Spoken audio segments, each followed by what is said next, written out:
Today we are study about the what is inline function. Inline function क्या है? Inline function क्या है? तो थोड़ा सा ध्यान से देखिए। जैसे मैंने कोई क्लास बनाता हूँ सैंपल, याद रखिए क्लास के अंदर अगर मैंने कोई फंक्शन बनाया,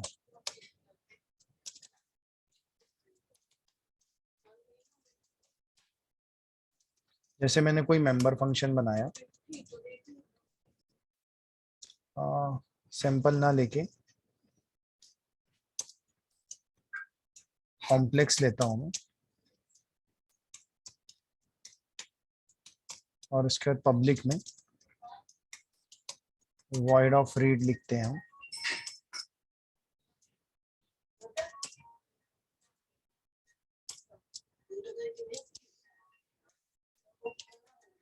private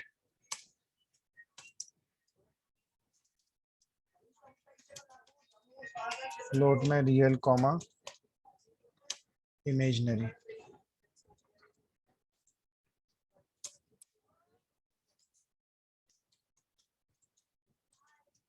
C out enter the real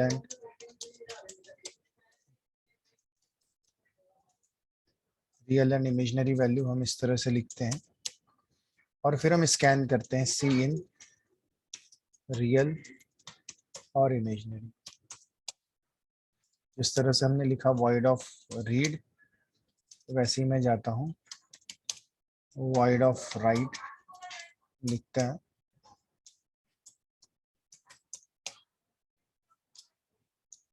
C out real imaginary. आज तक हम कुछ इस तरह से मेंबर फंक्शन बनाते थे, रीड राइट जो भी मेंबर फंक्शन बनाते थे और यूज करते थे।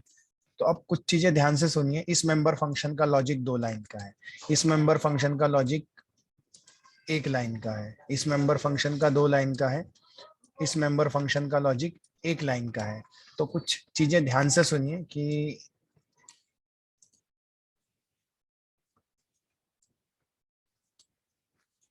any member function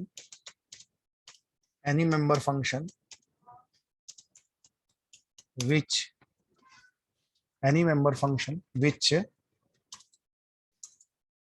return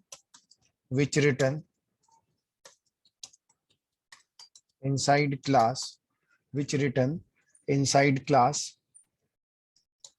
is by default treated as inline।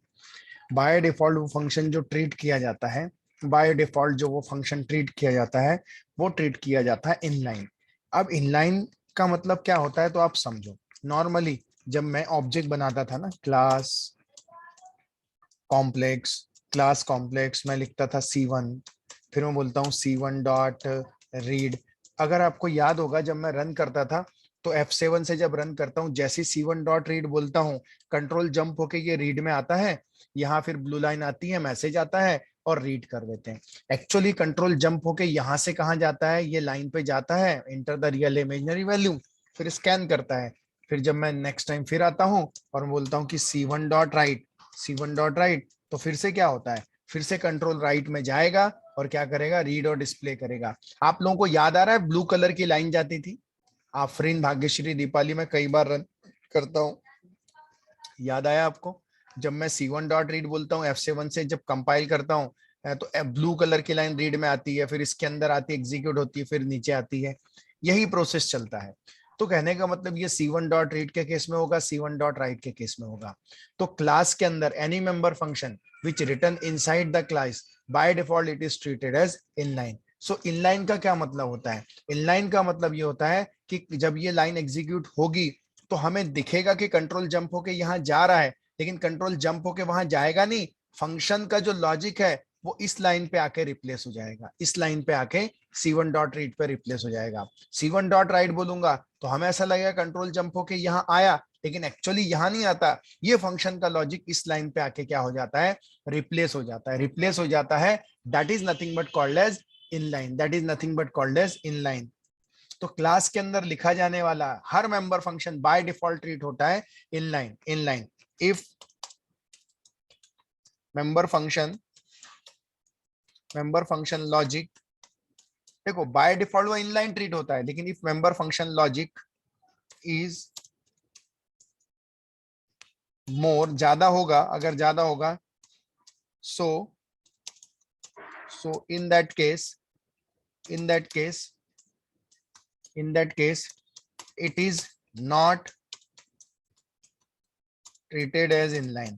अगर उसका लॉजिक काफी बड़ा होगा, ऐसा मेंबर फंक्शन जिसका लॉजिक काफी बड़ा होगा, उसे अंदर लिखे जाने के बाद भी वो इनलाइन ट्रीट नहीं करेगा, वो उसे इनलाइन ट्रीट नहीं करेगा, वो उसे इनलाइन ट्रीट नहीं करेगा। एग्जाम्पल के तौर पे देखो, मैं अभी आपको बताता हूं, मैं जाता हूं,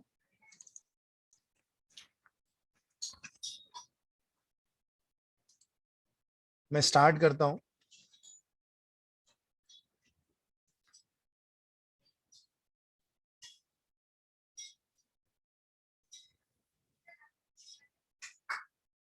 अब मैं जाता हूं और hash include iostream.h, hash include onio.h,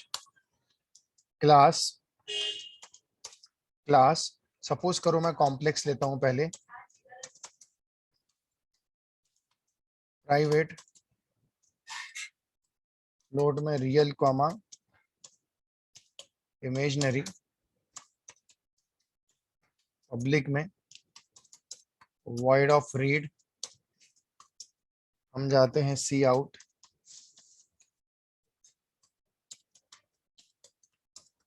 inter the real and imaginary value, enter the real and imaginary value, C in real, imaginary, void of right, C out, real, imaginary। इस तरह से ये होगी। मैं आपको बताना चाहता हूं, ये जो मेंबर फंक्शन है, ये इसके सामने कुछ लिखा नहीं, लेकिन ये चूंकि क्लास के अंदर है, इसलिए बाय डिफॉल्ट क्या ट्रीट किया जाएगा, बाय डिफॉल्ट ये ट्रीट किया जाएगा इनलाइन। और इनलाइन का मतलब ये होता है कि अगर मैंने void ऑफ मेन से प्रोग्राम स्टार्ट करता हूं और यहां लिखता हूं क्लास कॉम्प्लेक्स C1 लिखता हूं, अगर मैं बोल दूंगा C1 डॉट रीड, उसी तरह से C1 डॉट राइट बोलता हूँ, C1 डॉट राइट बोलता हूँ, उसके बाद फाइनली गेट CH और एंड ऑफ द प्रोग्राम। हम इसको सेव कर लेते हैं।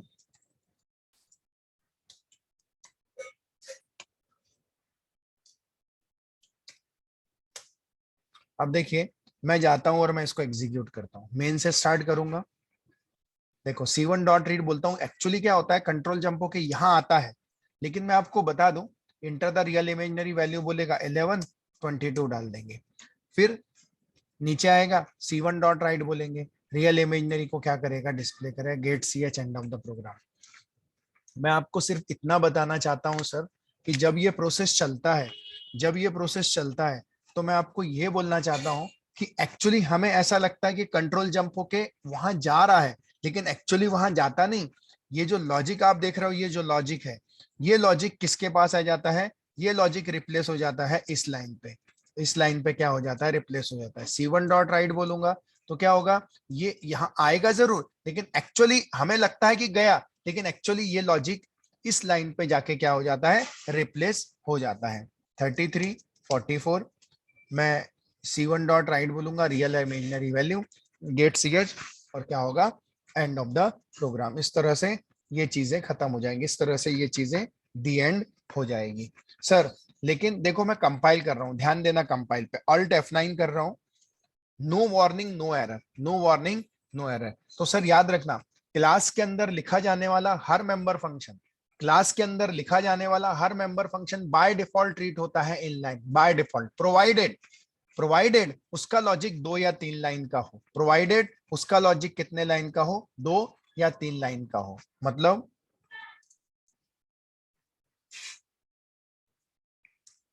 any member function which is written inside the class is by default treated as inline, by default treated as inline treat किया जाता है, inline treat किया जाता है। okay, provided logic of program is not more than, provided logic of program is 2 और 3 line, 2 या 3 line का होगा तो वो इनलाइन ट्रीट किया जाएगा। If member function is logic is more, अगर मोर होगा in that case it is not treated as inline. लेकिन अगर उस मेंबर फंक्शन का लॉजिक काफी बड़ा है तो वो इनलाइन ट्रीट नहीं होगा। देखो अभी ये इनलाइन ट्रीट हो रहा है, फिलहाल मैंने कुछ लिखा भी नहीं, कोई वार्निंग कोई एरर नहीं आ रहा है। अब देखो, अब मैं आपको अरे का एक प्रोग्राम लेता हूं,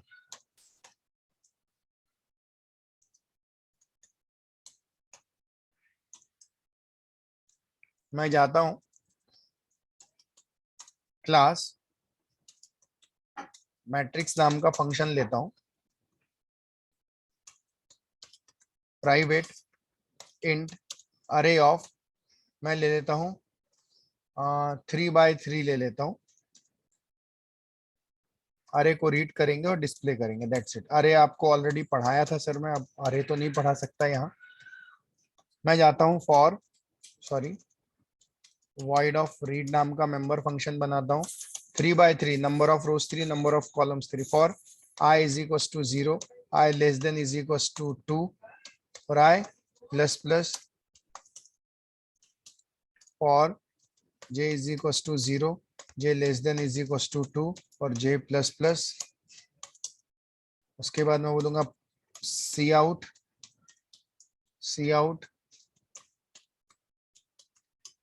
enter the element c in a of I और j। ये हो गया रीड। फिर right, void of right for I और जे नाम के वेरिएबल भी हमको डिक्लेयर करना पड़ेगा, लेना पड़ेगा, I comma J, for I is equal to 0, I less than is equal to 2, I plus plus, for J is equal to 0, J less than is equal to 2 और जे प्लस प्लस। रीड कर रहे हैं, right करना है तो सी out A of आई और जे, सी out, ये भी क्लोज और ये भी क्लोज हो जाएंगे। उसके बाद void ऑफ मेन क्लास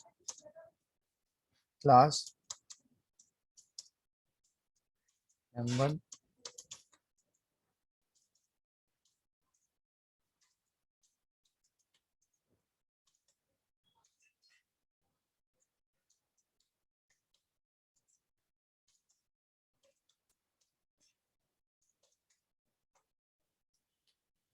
अब देखो सर, अब मैं कंपाइल करता हूं, लेकिन इस केस में देखो प्रोग्राम का लॉजिक जो है ना, रीड का राइट का बड़ा है, 2-3 लाइन का नहीं है, थोड़ा सा बड़ा लॉजिक। अब देखो मैं इसको कंपाइल करता हूँ, अल्ट F9।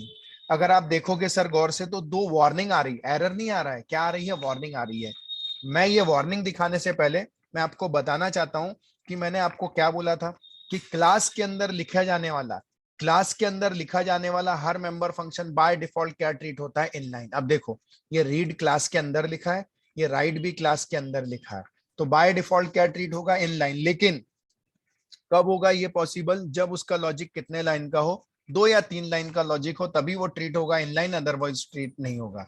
अब देखो ये 2-3 लाइन का लॉजिक नहीं, ये काफी बड़ा है, तो ऐसे केस में जब मैं कंपाइल करता हूं तो वार्निंग देखता हूं तो देखो क्या बोलता है, function containing for non expanded inline. मतलब मैं इसे इनलाइन ट्रीट नहीं कर सकता, सॉरी मैं इसे इनलाइन ट्रीट नहीं कर सकता। मतलब जो हो रहा था ना कि कंट्रोल पूरा लॉजिक उस लाइन पे रिप्लेस होता था। एरर एरर नहीं है, वार्निंग है सर। मतलब इंटरनली क्या होगा, जब ये लाइन एग्जीक्यूट होगी ना m1 डॉट रीड, तो वो पूरा लॉजिक यहाँ रिप्लेस नहीं होगा इंटरनली, यहाँ पे वो कंट्रोल वहीं पे जाएगा और वहीं सारा एग्जीक्यूशन होगा। दोनों केस में दिखते वक्त आपको एक जैसा दिखेगा, लेकिन इंटरनली लॉजिक ये होगा इस केस में कि भाई यहाँ m1 डॉट रीड बोलेंगे तो यहाँ नहीं आएगा ये पूरा लॉजिक, ये पूरा लॉजिक यहाँ नहीं आएगा, यहीं पे एग्जीक्यूट होगा। और जबकि ऊपर वाले प्रोग्राम में जो देखा था तो पूरा लॉजिक उठ के आ जाएगा क्योंकि वो छोटा था। तो बाय डिफॉल्ट भी ये इनलाइन ट्रीट किए जाते हैं, लेकिन उनका लॉजिक क्या होना चाहिए, छोटा। अब ये छोटा नहीं है, ये छोटा नहीं है, ये काफी बड़ा है, इसलिए ये इनलाइन ट्रीट नहीं किया जा रहा। हाँ मैं रन करूंगा, देखो आपको रन करके मिलेगा इंटर द एलिमेंट 1 2 3 4 5 6 7 8 9, ये एलिमेंट रीड भी हो गए और ये एलिमेंट प्रिंट हो गए, लेकिन इन्हें इनलाइन ट्रीट नहीं किया गया। क्यों नहीं किया गया? क्योंकि इनका लॉजिक काफी बड़ा था, क्योंकि इनका लॉजिक क्या था, बड़ा था। अब मैंने ये एक चीज बताई, अब दूसरी चीज ध्यान से सुनो। जैसे आप आज तक मेंबर फंक्शन क्लास के अंदर लिख सकते थे, जैसे मेंबर फंक्शन आप क्लास के अंदर लिख सकते हैं, वैसे ही मेंबर फंक्शन आप क्लास के बाहर भी लिख सकते हो, लेकिन बिफोर मेन। क्लास के बाहर लेकिन बिफोर मेन। कैसे?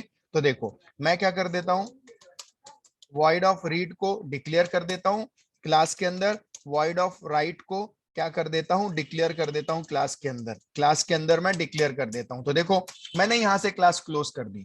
तो देखो क्लास के अंदर आपने सिर्फ फंक्शन का डिक्लेरेशन किया, लेकिन क्लास के बाहर लेकिन मेन के पहले return type of the function, name of the class, class का नाम क्या है, मैट्रिक्स, और स्कोप रिजल्यूशन ऑपरेटर, और रीड नाम का मेंबर फंक्शन, दैट्स इट। तो आप क्लास के बाहर भी क्या कर सकते हैं, मेंबर फंक्शन लिख सकते हैं। क्लास के बाहर भी मेंबर फंक्शन लिख सकते हैं, लेकिन मेन के पहले आप क्या कर सकते हैं, ये चीजें कर सकते हैं।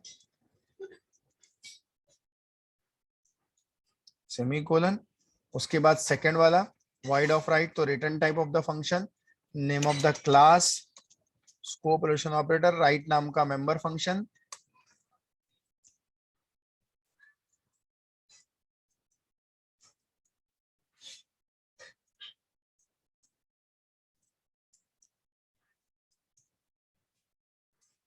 इसको मैं क्लोज कर देता हूं।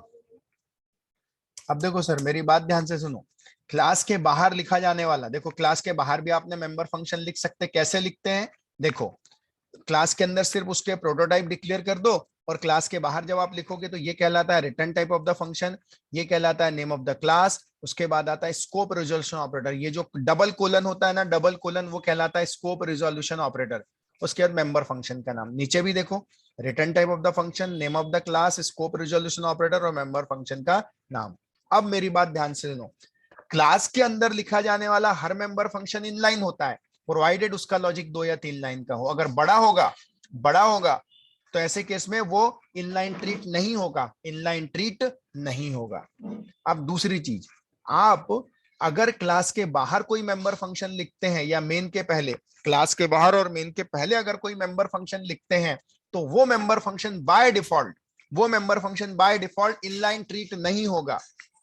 बाय डिफॉल्ट वो इनलाइन ट्रीट नहीं होगा, आपको बताना पड़ेगा, आपको लिखना पड़ेगा इनलाइन, आपको ऐसा लिखना पड़ेगा इनलाइन, आपको कीवर्ड यूज करना पड़ेगा इनलाइन, लेकिन एक्सप्लिसिटली आपको क्लास के बाहर लिखना पड़ेगा। क्लास के अंदर चल जाता है, बाय डिफॉल्ट वो होता है, लेकिन क्लास के बाहर लिखना पड़ेगा। लेकिन जब आप उसको लिखोगे, इनलाइन लिखने के बाद भी वो इनलाइन ट्रीट होगा या नहीं होगा, ये कंपाइलर के ऊपर डिपेंड है। अगर लॉजिक छोटा रहा तो इनलाइन ट्रीट होगा, अगर लॉजिक छोटा नहीं रहा तो वो लिखने के बाद भी क्लास के बाहर वो इनलाइन ट्रीट नहीं होगा।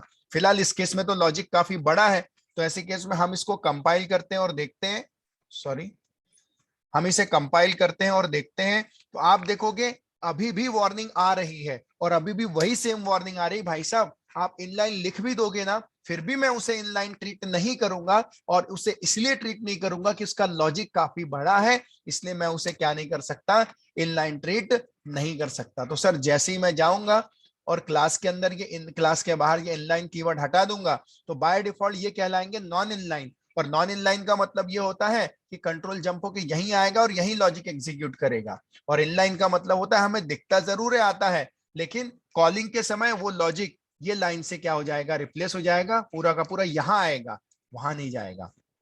तो देखो अब मैं, ये नॉन इनलाइन है बाय बाय डिफॉल्ट। क्लास के बाहर देखो कोई वार्निंग कोई एरर नहीं, क्योंकि ये क्या ट्रीट किए जा रहे हैं, नॉन इनलाइन क्या किए जा रहे हैं, ट्रीट किए जा रहे हैं। मतलब क्लास के बाहर भी अगर आपको लिखते हैं नॉन इनलाइन बनाना है तो यूजिंग इनलाइन कीवर्ड आप लिख सकते हैं, प्रोवाइडेड प्रोवाइडेड आप प्रोवाइडेड उनका लॉजिक 2 या 3 लाइन का हो। तो ये तो नॉन इनलाइन ट्रीट हो रहे हैं। 1 2 3 4 5 6 7 8 9, तो आप देख सकते हैं इस तरह से ये आंसर आ जाएगा 1 2 3 4 5 6 7 8 9, ये इस तरह से आ जाएगा। सर आप देखिए मैंने ये प्रोग्राम आपको बताया। अब यहाँ से एक चीज हमें और पता चली कि स्कोप रिलेशन ऑपरेटर की मदद से हम क्लास के बाहर भी मेंबर फंक्शन को लिख सकते हैं, लेकिन मेन के पहले। Class return type of the function, name of the class, scope relation operator और रीड नाम का क्या आ जाएगा, मेंबर फंक्शन। अब देखो सर, अब मैं जाता हूं पिछला एग्जाम्पल जो कॉम्प्लेक्स वाला लिया था, वो वापस आता हूं कॉम्प्लेक्स के पास में। मैं जब कॉम्प्लेक्स के पास आऊंगा सर, और इस प्रोग्राम को मैं कॉपी करूंगा, इस प्रोग्राम को मैं कॉपी करता हूं,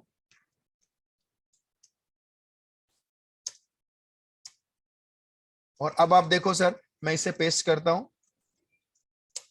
अब देखो मैं जाता हूं कॉम्प्लेक्स। अब मैं यहां पर भी देखो, आप तो जानते हैं जब मैं कंपाइल करूंगा तो कोई वार्निंग नहीं आएगा। क्यों? क्योंकि लॉजिक काफी छोटा है, लॉजिक जो है ये काफी क्या है, छोटा है, इसलिए ये क्या ट्रीट होगा, इनलाइन ही ट्रीट होगा। लेकिन आप क्लास के बाहर भी मेंबर फंक्शन लिखते हो, यहाँ आपको सिर्फ प्रोटोटाइप डिक्लेयर करना है, वॉइड ऑफ रीड,